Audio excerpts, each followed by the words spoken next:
Assalamualaikum warahmatullahi wabarakatuh buat anak-anakku semuanya kelas 10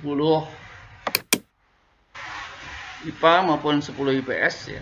Kita lanjutkan pelajaran biologi kali ini ya. Kita sampai ke metode ilmiah ya, bab 1. Apa itu metode ilmiah? Metode ilmiah ialah usaha para ahli biologi atau ahli sains ya, ahli ilmu pengetahuan untuk menemukan jawaban yang benar dari suatu permasalahan. Ini ada contohnya ini, seorang anak mengenal gulma dan mengamati bentuk daun tanaman ini. Ini contoh dari kegiatan ilmiah ya. Dia mengamati seperti ini contoh yang mudah dari kegiatan ilmiah. Kita lanjutkan ya. Kegiatan ilmiah sendiri memiliki tahap-tahap. Di antaranya yaitu tahap pemilihan masalah, kemudian perumusan masalah ya. Kemudian penyusunan hipotesis, kemudian pengujian hipotesis dengan melaksanakan pengamatan percobaan atau eksperimen, kemudian mengolah data, menganalisis dan membuat kesimpulan. Mungkin kalian waktu SMP atau MTS ya pernah diberi tugas oleh gurumu untuk membuat penelitian. Nah, contohnya ini, penelitian itu adalah contoh dari kegiatan ilmiah ya, dengan tahap-tahap seperti yang Bapak kemukakan. Jadi kerangka acuan penelitian ya. Selagi saya ulangi ya, penelitian adalah salah satu contoh kegiatan ilmiah. Ya, ada penelitian, ada eksperimen, ada percobaan, itu juga semuanya adalah contoh dari kegiatan ilmiah. Jadi seseorang yang mau meneliti, pertama dia akan membuat judul. Judulnya apa? Misalkan meneliti tentang manfaat dari apa misalkan dari ketela ya, pemanfaatan limbah ketela umpamanya, pemanfaatan apa itu orang Jawa bilangnya debok ya, pohon dari pisang itu, batang dari pisang itu debok. Nah, lanjutkan latar belakang itu adalah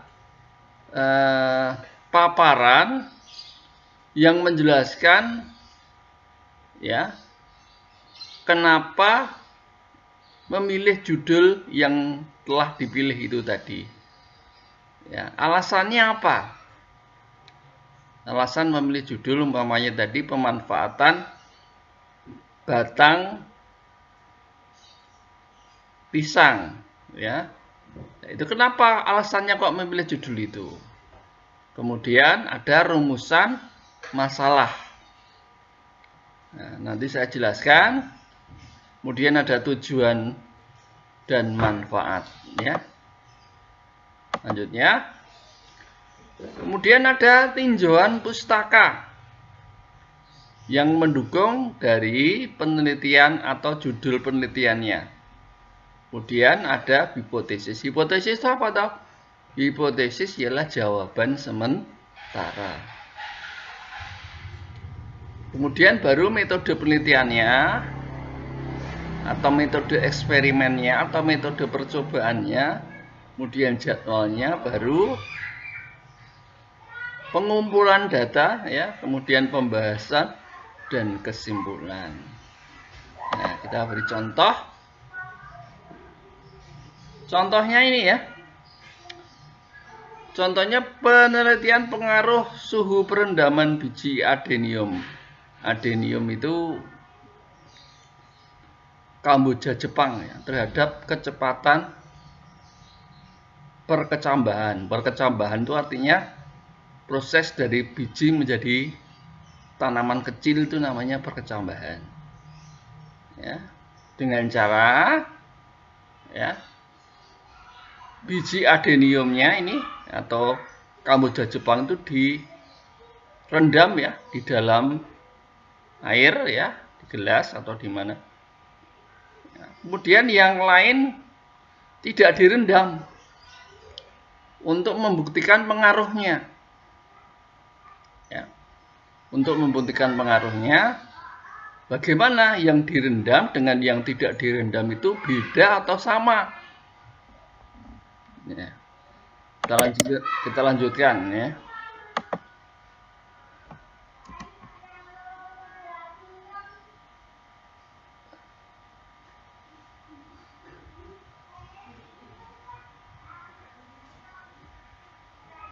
Jadi pertama, ya, pertama adanya pengamatan dulu. Ya, jadi pemecahan masalah biologi dengan metode ilmiah itu dimulai dengan adanya pengamatan dulu. Mengamati apa? Mengamati ciri-ciri adenium atau tumbuhan atau tanaman Kamboja Jepang tadi. Bagaimana bentuk dan warnanya, ukurannya, teksturnya, sifat hidupnya, habitatnya di mana. Kemudian muncul pertanyaan, mengapa adenium tidak sama antara satu dengan yang lain? Dipengaruhi faktor apa saja? Mungkin ada faktor tanah, ada faktor cuaca. Cuaca itu ada kelembaban, ada suhu, ada cahaya, ya. Nah, kemudian ada satu lagi yaitu faktor perendaman biji. Yang kita pilih dari semua faktor itu, yang kita pilih adalah faktor perendaman biji. Nah, ini kemudian rumusannya yang kita pilih kan tadi sepakat tentang faktor perendaman biji. Yang kita pilih rumusan masalahnya, apakah faktor perendaman biji berpengaruh terhadap pertumbuhan tanaman adenium? Nah, dari semua faktor ini sengaja peneliti ya itu memilih apa? Faktor perendaman biji, bukan faktor-faktor yang lain. Ya. Jadi ini namanya identifikasi masalah. Kita lanjutkan. Kemudian baru hipotesis. Saya ulangi lagi, rumusan masalah itu biasanya dalam bentuk pertanyaan ya. Nah, tadi, apakah faktor perendaman biji berpengaruh terhadap pertumbuhan tanaman adenium? Ini hipotesis ya. I-nya hilang. Contohnya, hipotesis adalah jawaban sementara. Menjawab si peneliti tadi dengan dugaan ya, bahwa lama perendaman biji itu memang mempengaruhi kecepatan perkecambahan.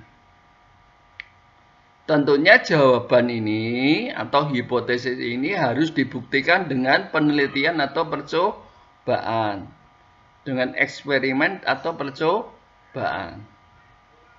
Ya, kita lanjutkan. Prediksi atau dugaan ya.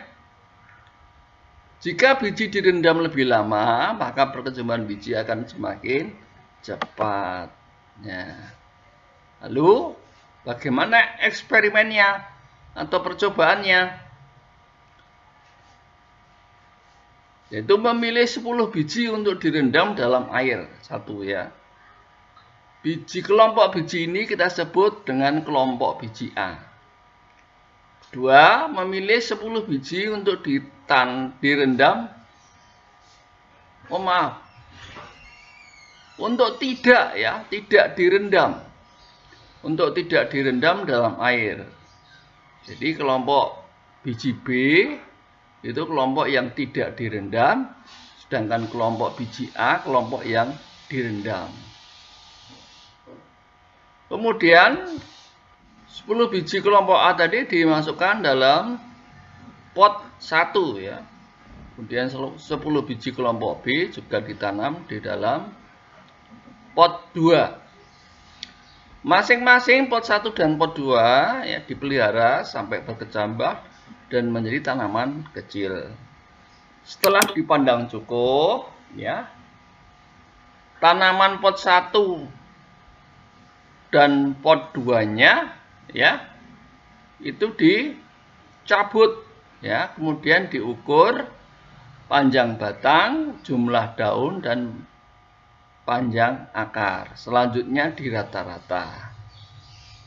Lakukan yang sama juga pada pot 2 ya. Kemudian rata-rata panjang batang, jumlah daun dan panjang akar dibandingkan antara kelompok pot 1 dengan kelompok pot 2 ya. Kemudian simpulkan hasilnya.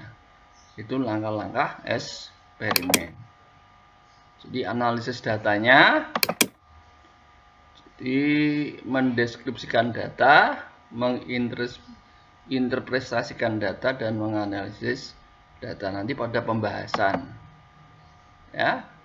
Laporannya ada pendahuluan, ada tinjauan pustaka, ada metode penelitian, ada data dan pembahasan, kesimpulan dan saran, kemudian daftar pustaka serta lampiran.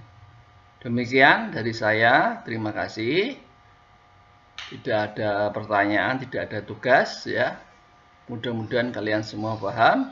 Assalamualaikum warahmatullahi wabarakatuh.